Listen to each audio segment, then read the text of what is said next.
I think everybody would tell you that pre-COVID, you could define the US market as not healthy because there just wasn't enough inventory on the market. It was a problem then. If we just return to 2019 level spending as a country, that we would have a balanced budget. But instead, we are now spending $1.5 trillion more than what we were spending in just 2019 that we got drunk. Lessons I think to be taken is everybody looks like an overnight success story until you actually look at their history and realize they've had to grind for quite a while to get to where they are. And because of this success that DeepSeek is having, it may put pressure on OpenAI, Anthropic, all of the players to put out some sort of an open source model. And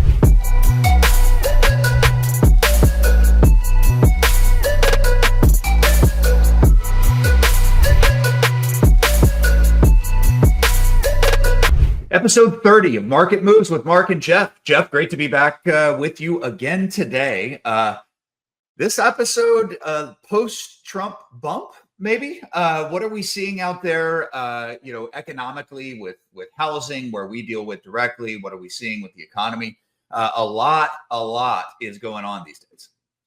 There's so much just movement and action. I've heard several people comment, Mark, about they wake up every day interested to see what's in the news, like what new either executive order or DOGE action or whatever is kind of the topic of the day. But it feels very active, for sure. A lot of topics. It's almost hard to know where to start. Although I will also comment that this may feel a little bit lonely. We've had a string of guests here with us recently, and so kind of fun to be just talking with you again, on the heels of having some very interesting and dynamic, people that we're talking to. But this gives us the freedom to at least dive into some of our passion topics, at least. Jeff, I was listening to one of the many podcasts that are kind of on our weekly routine here, and I think it was the BG2 podcast, and they were talking about how this topic here, that man, there is so much going on, and there is a lot of uncertainty in the economy generally, and in their world, which is kind of macro tech investment, it is and really macroeconomic, I think, perspective, but it's are we going to have inflation affecting or trade destroying tariffs? And that is changing by the second. Is the latest development in a large language model going to destroy a Microsoft or a Google or some oligopoly that we have here?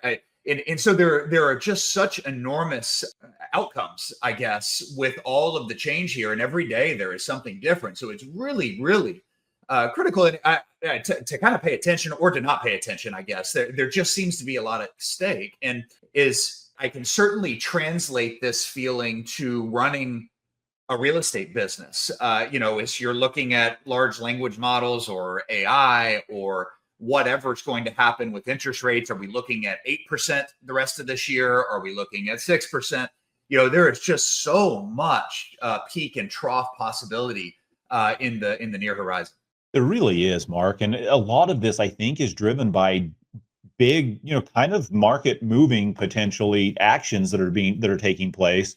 You alluded to and we've talked a little bit about DeepSeek coming out and just really shaking up the AI space, the economics and fundamentals of it.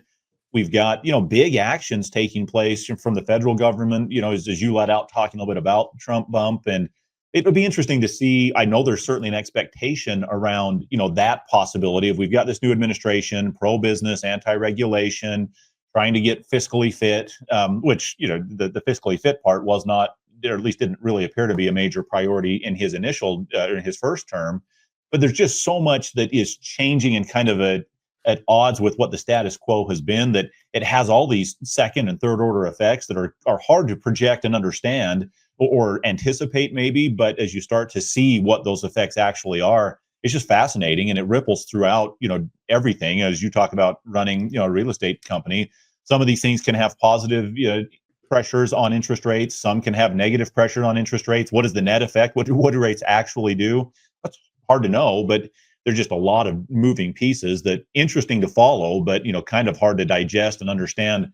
What is the net effect? What does it really mean for for those in the day-to-day grind, trying to anticipate what 2025 might look like.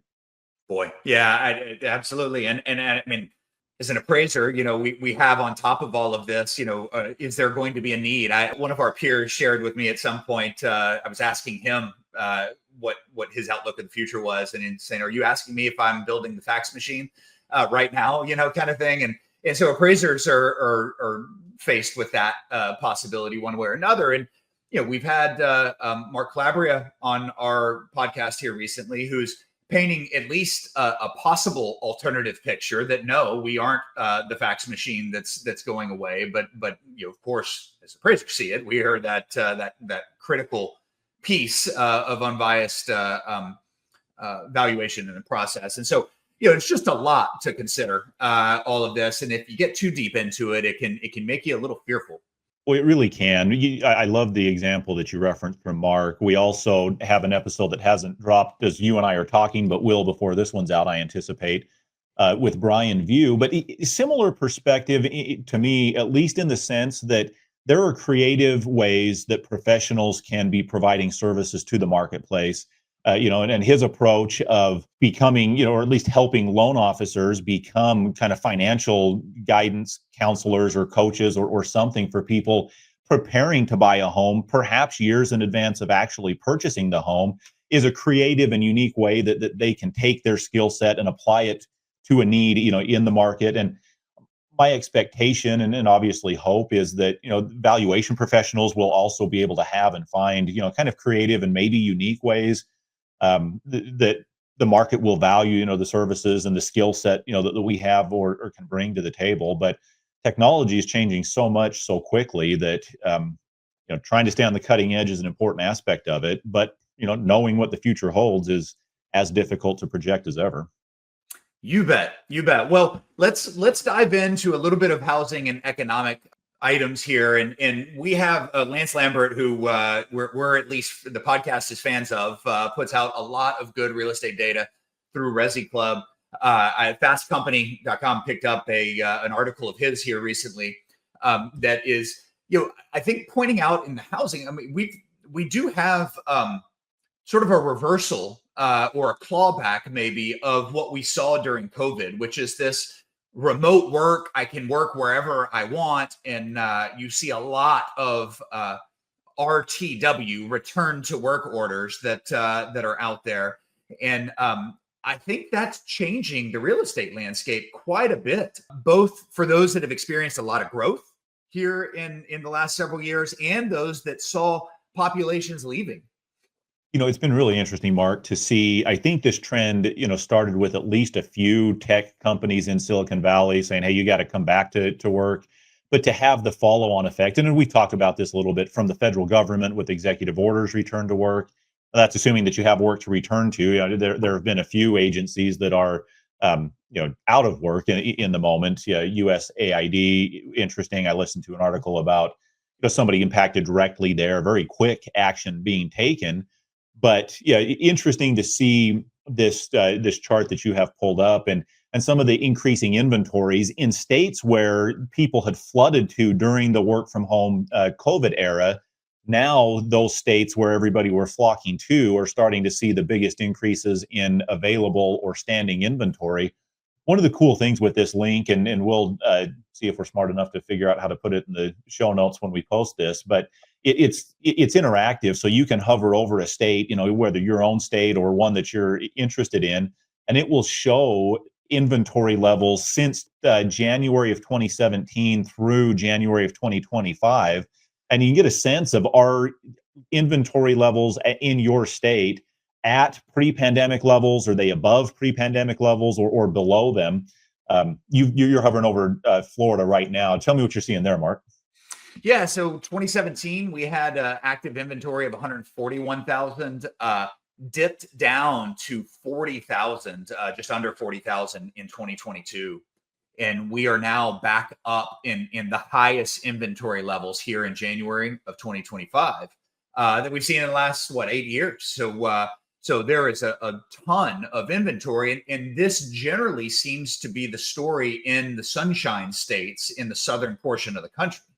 This is describing California, Nevada, Arizona, Texas, and beyond. And then you see much lower percentage increase changes in the North and the Northeast. Yeah, I was really surprised by that. I think Texas had a big one, but as you looked at, in fact, if you were just over New York or Pennsylvania, New York, for example, in 2017 had 55,000 available listings in January 2017. January 2025, that goes from 55 down to just 28,000. So not yet even to pre-pandemic levels. In fact, about as low as it has been even during the pandemic, which I would interpret to mean return to work orders, going back to the office. You don't have the luxury of maybe working from where you would otherwise choose to. In that link as well, they also provide national statistics, so you kind of have a sense of across the country what those inventories look like. And at that macro level, inventories have jumped up a fair amount in January of 2025 over where they had kind of stalled in 24 and 23. Not yet nationally back to pre-pandemic levels of standing inventory, but approaching that. And the state breakdown is kind of fun because you can see where it's overstated or not yet even catching up to what the national trend is. You bet. And Jeff, I'll show that that national inventory here too, because I think it's really useful to see, and something I keep quite an eye on. And I remember vividly when the high interest rate period started, that saying, look, we need to get back to, I don't remember the number, 1.4, 1.6 million homes in inventory nationally. We are here at 825,000. You see the little 2025 here that's pointing in how far below 2018, 2017 pre-COVID levels we're halfway up. We're halfway back to where we were. But I think everybody would tell you that pre-COVID, you could define the U.S. market as not healthy because there just wasn't enough inventory on the market. It was a problem then. Yeah, and not back yet to where that was, like you said, Mark. And it's interesting from that broad macro perspective to be able to zoom in on the state level, because that's not the same story from one state to the next necessarily. And I think that's playing out because of some of the variance in policies and whether people now have a motivation to be flowing into or out of certain states based on where jobs are actually housed.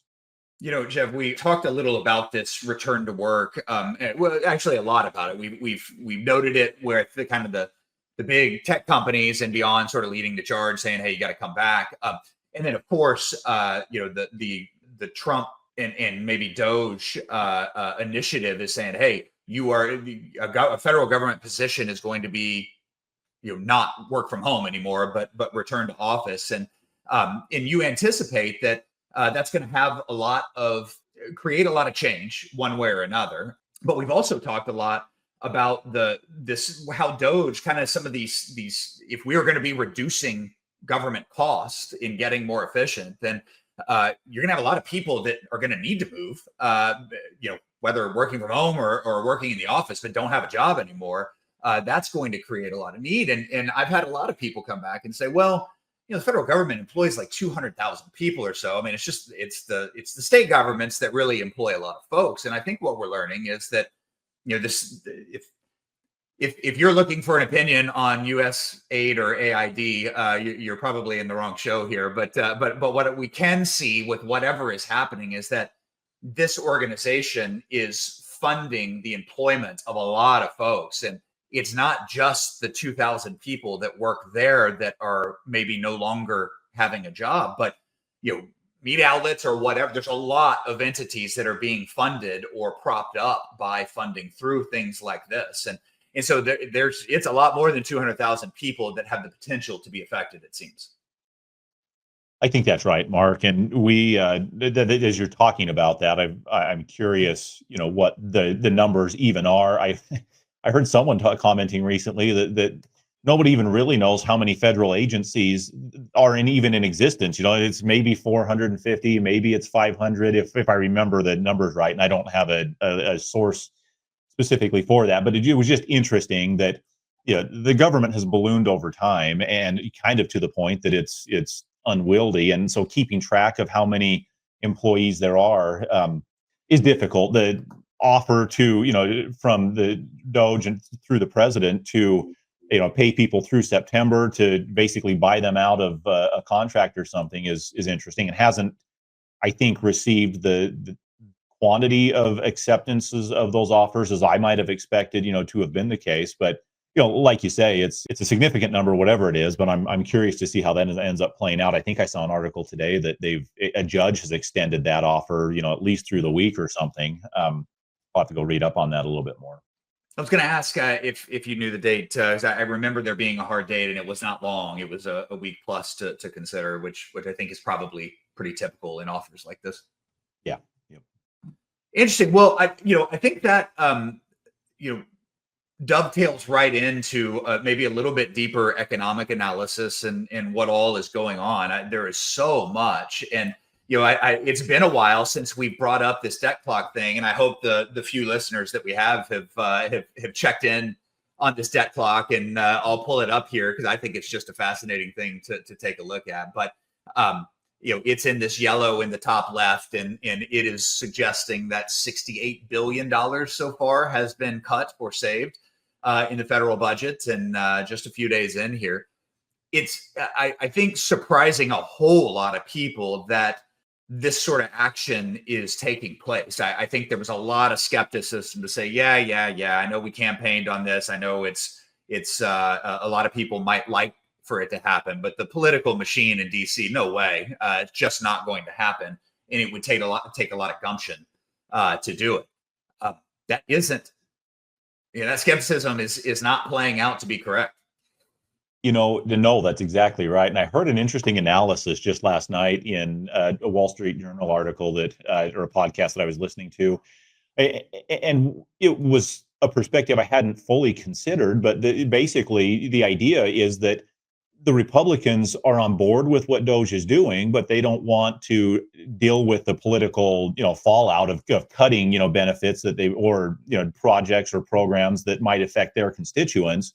So having Elon, leading this charge, almost taking the fall, or, it's his fault, he's the one doing it, it's not us necessarily, allows them to tacitly endorse it, or not try to stand in the way of it happening anyway, but also having a fall guy or at least somewhere to kind of deflect the direct political ramifications, if that's the way that it ends up playing out. But I remember Mark making a comment, on a previous episode that I never believed that Elon was going to go in there and not try to do something significant. I mean, if he can revolutionize, in a sense, the auto industry and shoot rockets to space and catch them and then reuse them again, things from a like an engineering and a physical world perspective that have never, been done, or at least not at scale.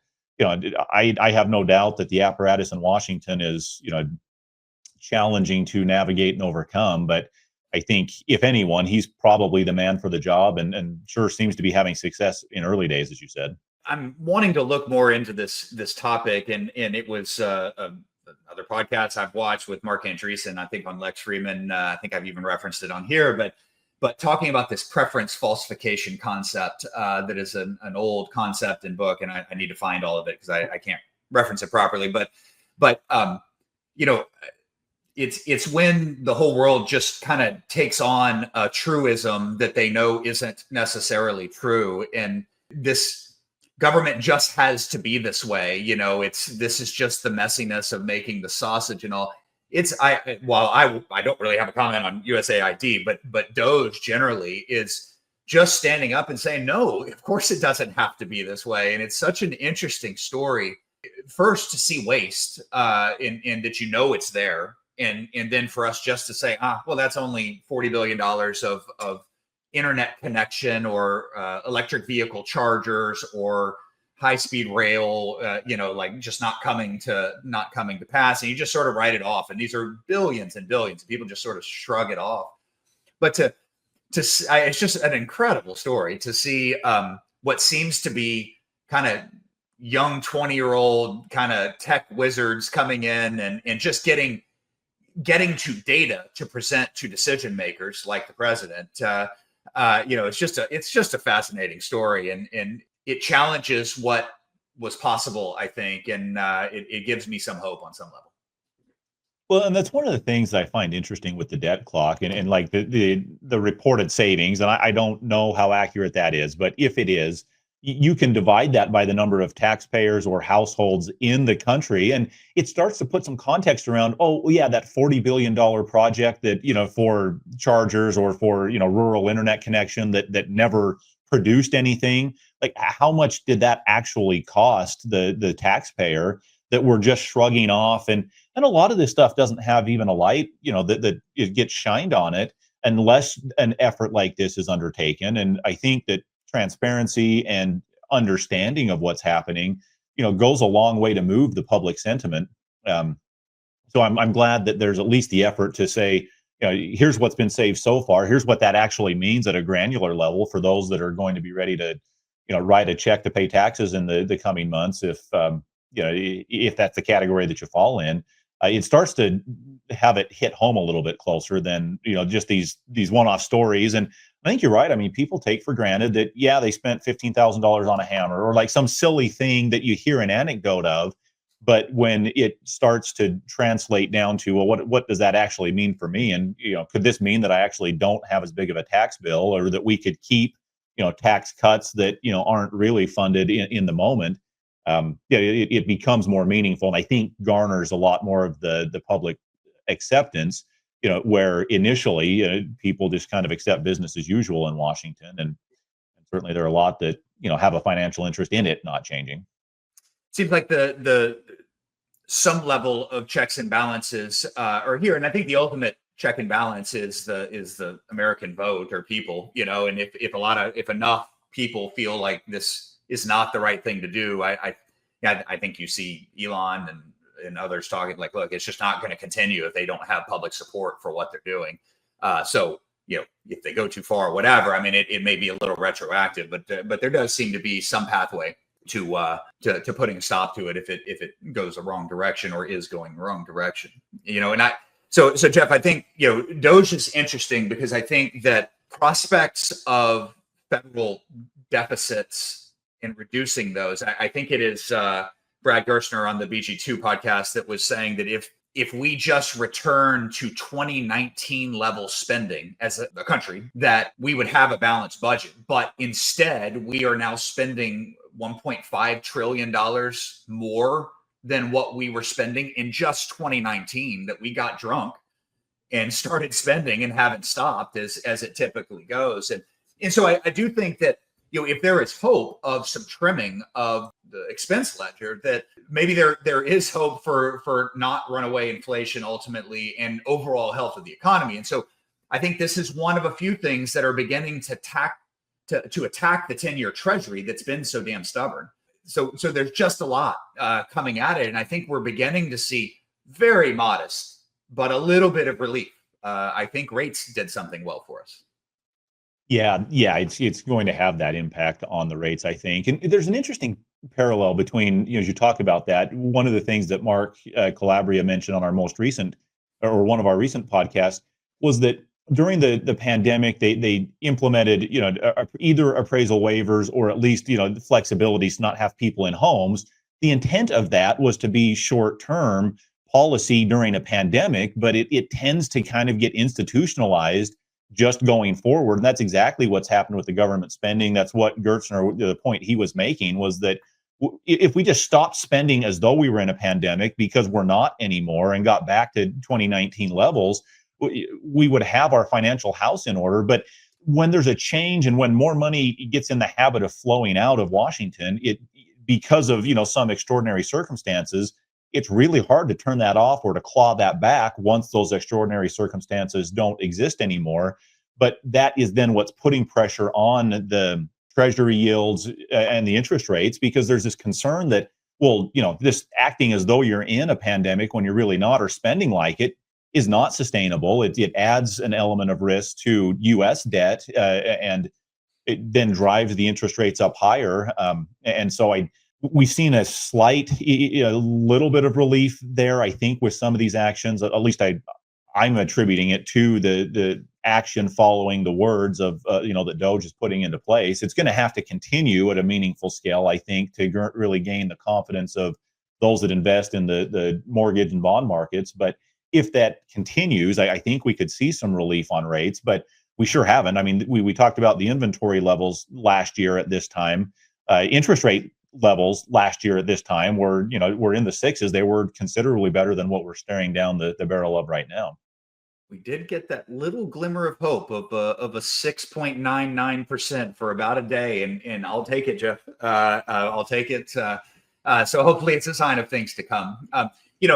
And to add to, I think it's particularly impactful to real estate is 22 federal office leases that were terminated as part of DOGE. I don't think that that is anywhere near the last set of leases that will be here with empty buildings. And boy, hits an office market at a time that I guess is it's not an area where I spend a ton of time. I know it has struggled mightily during the COVID and post-COVID era here, but maybe getting a little bit of relief with this return to work.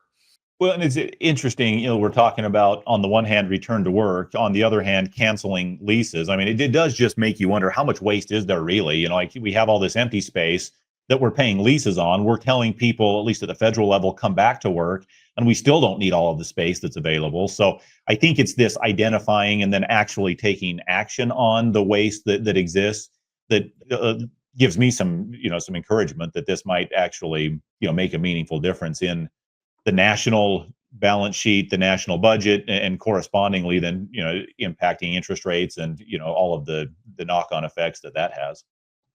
Well, keeping on the economy here, we also had a jobs report, 143,000 new jobs in January. 170,000 was the expectation. So quite a bit less. What is that, 10%? If my math is right, less. And what do you make of that? What's that doing to things? Well, it's always interesting when the numbers come in below or above whatever the expectation is, and so this didn't match the expectation. It was less than was anticipated. And one of the corollaries I'm seeing, Mark, is that the rate of turnover has gone down as well. I think people in jobs, if I'm interpreting this, appropriately, are less confident that there's a better job out there waiting for them around the corner. They're less inclined to be, jumping or moving. Now, this does tell me that the economy is still expanding or growing. I mean, we're adding net new jobs to the economy. I think offline, you and I had to confirm these new jobs means like hires, right? It's not like job openings that are going unfilled. And that is in fact the case. It is new job hires, and that's a meaningful amount. Interesting context. The last number I saw leading up to this recording was about 20,000 of the federal employees that had the offer to buy out their employment had taken that offer. And so they had 20,000 of the federal employees that had taken an offer. We added 144,000 jobs in a single month in the economy generally. I've heard some speculation that if we had a massive, outflow of federal employees, it would really impact, unemployment rates. And at that level, I mean, and as the economy is continuing to add jobs, available and hiring new people, we would be on a path to absorbing, federal employees that would be out of a job, whether fired or whether they take, buyout agreements or whatever. So it'll be interesting to see how that plays out and if those kinds of numbers and proportions hold. If the job market really softened at the same time that you had a bunch of federal employees coming into the job market, that would really impact things.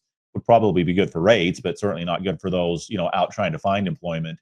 But that's not the environment that we're in. So I think that the timing is such that some of these implementations of cutting back federal employees, at least there's jobs to be had. Now, whether they're a direct corollary, from what they were doing to the available jobs that are in the market, I don't know.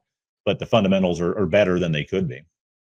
You bet. And in the bucket of saying the same thing a number of different ways, we have I think it is. I can't ever remember the name now. Equity Residential, who's got over 80,000 apartment units nationally in their REIT, had noted a 42.5% turnover rate amongst their inventory, and that was the lowest in 30 years. And so I think it was Mike Simonson that was suggesting, just another way really to say the great stay economy that we've been dealing with. And this is the lack of mortgage applications, the lack of moving. And lack of inventory, and all of these things.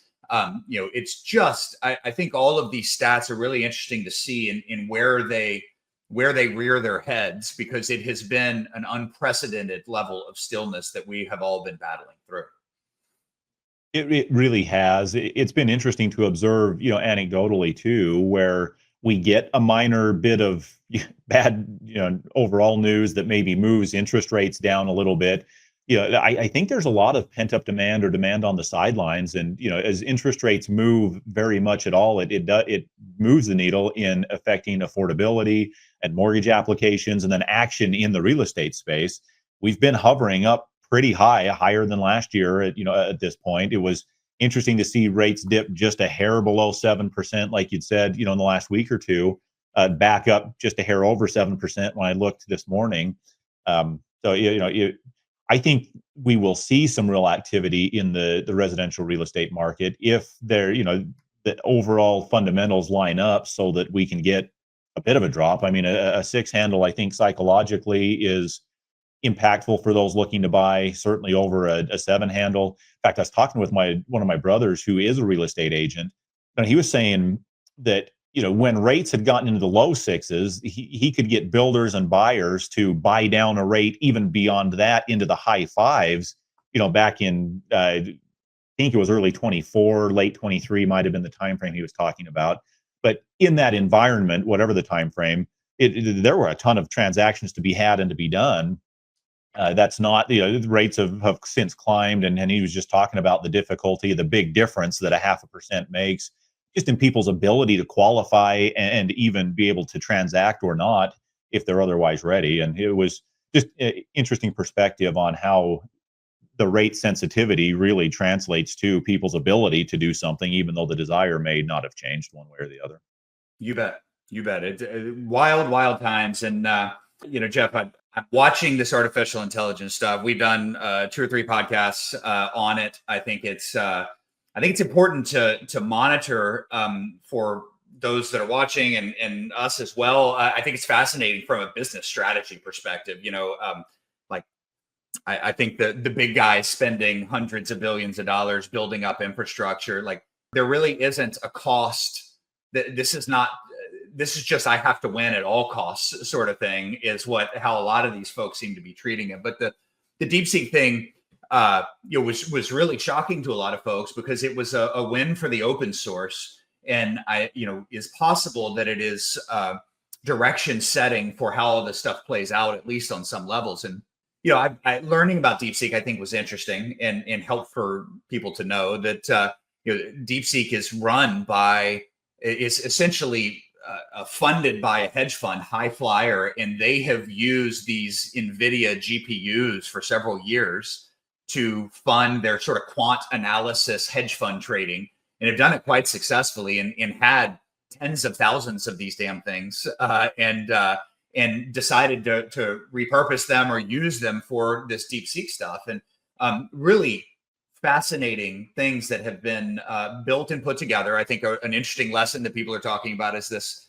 that Facebook or Google or OpenAI aren't constrained by the equipment that they have. They sort of have unlimited engineers. They have unlimited chips and applications and all of this. And because of these controls that are put on what a Chinese company can buy, there's only so much to use and go around. And so they had to get really creative and create some things. And, I think a lot of real estate professionals in this world can relate to that for sure. But this character, Ling Wang Fang, I'm sure I'm saying that horribly wrong, but the CEO of DeepSeek is just a really impressive guy and should be added to the group of great kind of founder creator types. Yeah, in fact, as you were talking about that, Mark, I did a quick search because I thought I had heard that, they've been around for a little while. I mean, just made splashes recently, but started in 2016 and 2017. And so often you hear this. I mean, one of the business lessons I think to be taken is everybody looks like an overnight success story until you actually look at their history and realize they've had to grind for quite a while to get to where they are, and then you have this splashy entrance, or you really hit the stage and get on the radar of people who just otherwise didn't know of you. On the one hand, it's interesting to see you have to grind for a long time. I mean, there are stories of that through tech and throughout business history. But to your point, about what they are and what they're doing, it's just fascinating to see that when you're constrained by resources and or hardware, you're kind of forced to innovate in ways that some of the big domestic players haven't been. They've just had tons of dollars to throw at, buying as many NVIDIA chips as they can get, as much, compute power as they can string and put together, and DeepSeek, in part because of limitations on hardware they can get. And the sense I get is, maybe some funding limitations. I don't think they have the same budgets to go after some of the hardware as these others have had to find ways to innovate within the architecture and within the way that the computing is done. And they found novel ways of doing that, as I understand it. You and I are listening, I think, to a long freaking episode of interview with Lex Friedman, and a couple of AI, specialists. And truthfully, man, I don't know that I follow everything that they're talking about, but it's really interesting to hear them describe. Well, yeah, so DeepSeek figured out how to structure it so that you maybe have to remind me. It's the something of experts mixture. There we go, MOE, mixture of experts.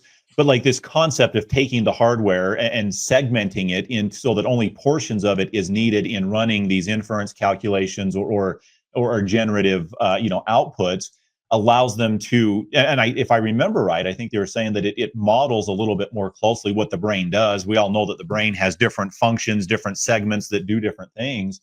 And so by replicating at least that in concept, it allows them to operate at lower costs and kind of have little specialized compartments that do different, different tasks. All the technical ways they make that happen, and it's mind blowing. Like I really don't follow all of it, but it's fascinating. Man, Jeff, in the very first episode with Jim Amarin, when we brought up the artificial intelligence topic, we were talking about how, like, I think that the airplanes kind of mimic birds, and it's like, we're not super creative. I mean, we can just kind of look in the environment and see what works and say, well, let's see if we can copy from that starting point. And it is remarkable to me that artificial intelligence and successes that come here are using the brain and how it works to find advances and to resemble more and more every day how that works. It's just fascinating source of inspiration, I guess. It's the last place, frankly, that I would see or imagine that people would get their inspiration. I love that you brought that up, man. And I think I made the comment, I Googled while we were on that first episode with Jim, like the power consumption of the human brain. And like, they're talking about literally building nuclear reactors to power these data centers that power the AI.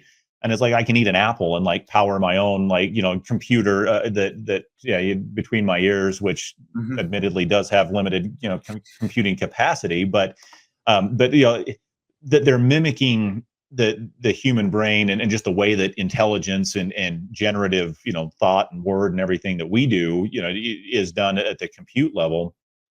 Is fascinating. It does also remind me of like how far, how much progress there still can be to be made there. I think, when you look at what we're capable of doing as just organic, beings that have some level of intelligence, and they're throwing a ton of hardware, power consumption, innovation at making this stuff happen. And the pace of change is that's mind blowing to watch. And yet, when I look at the prototype, that they're trying to build too, which is, this mass between your head or mine, there's a lot of room still to improve, I think, on what, where the state of the art is today. Well, I think, how this relates to the business person these days is that, I think open, who are the winner of these things and what ends up becoming the prevailing model, and open source is, I think so almost as soon as DeepSeek released, there were, it was released on, a platform that hosts these things. I think it's Hugging Face is one example. And within an hour or two, there were 400 different independent iterations of DeepSeek that were available for download. that DeepSeek does not control or have any input in. They are independent. So, and then I think, as of this week, it's like 1,300 different iterations, right? And they are so much less expensive what they've put together. They still can't afford to have the public run them. They've kind of throttled access to it on some level, it seems. But I think it means a lot. Like if a business professional is considering trying to run these things for a lot of applications day in and day out and worried about getting throttled, well, these may be solutions, that aren't cost prohibitive sooner rather than later. And I think it's really interesting to be watching how this plays out. And if Anthropic or OpenAI are the only options for us, we are just beholden to whatever they decide is right. Yeah, that's right. And this hasn't played out yet, but one of the other points that Brad Gertzner was making was that because of this success that DeepSeek is having, it may put pressure on OpenAI, Anthropic, all of the players to put out some sort of an open source model. And I think he was even speculating that like their most advanced model might stay closed, might even stay, kind of within their own domain. But this DeepSeek, success is really having an impact on the availability and the cost of running these models, and fascinating to see. And I appreciate you bringing it kind of back to, so what does this mean, for business or whatever? Because the hope is that it can be solutions at scale, for a lot of the functions that can augment. I hear a lot of discussion around it driving productivity, but what I think is missing in the moment are the ways, in which it's doing that for your typical real estate company or whatever. I am reminded of an interesting experience I had. I've got a loan officer friend who had shared a link or an invite to like call this number and you could talk to AI Santa like just this last year. And so I did, and it was really interesting, man. I mean, it was an interesting conversation. What do you want for Christmas? And I made up something and like had this dialogue and then hung up and stuff. But if you didn't know you were calling an AI agent, you wouldn't know that you were calling an AI agent. Like it was that good. And I do think that we're getting to a place where it today is able to do things that can have commercial viability and impacts. Call centers are talked about being disrupted. I've got a friend who's using it to field inbound phone calls for his little soccer like coaching business thing, and I just think we're starting to see it get to a point where you can actually use it in a business. Lots still to come, I'm sure, but interesting to see it coming up as quickly as it is in day-to-day business operations. Amen to that. Got to keep your ear to the ground here and stay up with it. And, I think the reality is that business is very cutthroat and it just doesn't pay any attention to who it helps or hurts. It's just a free market. And boy, do you see that on full display with these AI battles and new releases, whereas Llama being the open source king and all the hundreds of billions or tens of billions they're putting into what's happening. I'm sure they'll make a play and catch up, but the DeepSeek thing's got to hurt them one way or another. So, well, Jeff, I'd be curious if any of the listeners are seeing or expect a kind of a post-Trump bump in the real estate world, and look forward to the next episode with a fun guest and many more to come. Yep, absolutely. Love the feedback. If you're seeing anything, I heard a lot of people that were at the inauguration, just talking about the positive environment, the pro business, pulling back regulation. I'm curious to see what is actually being observed on the ground, as that goes. So yes, please, share any perspectives, that you may be seeing.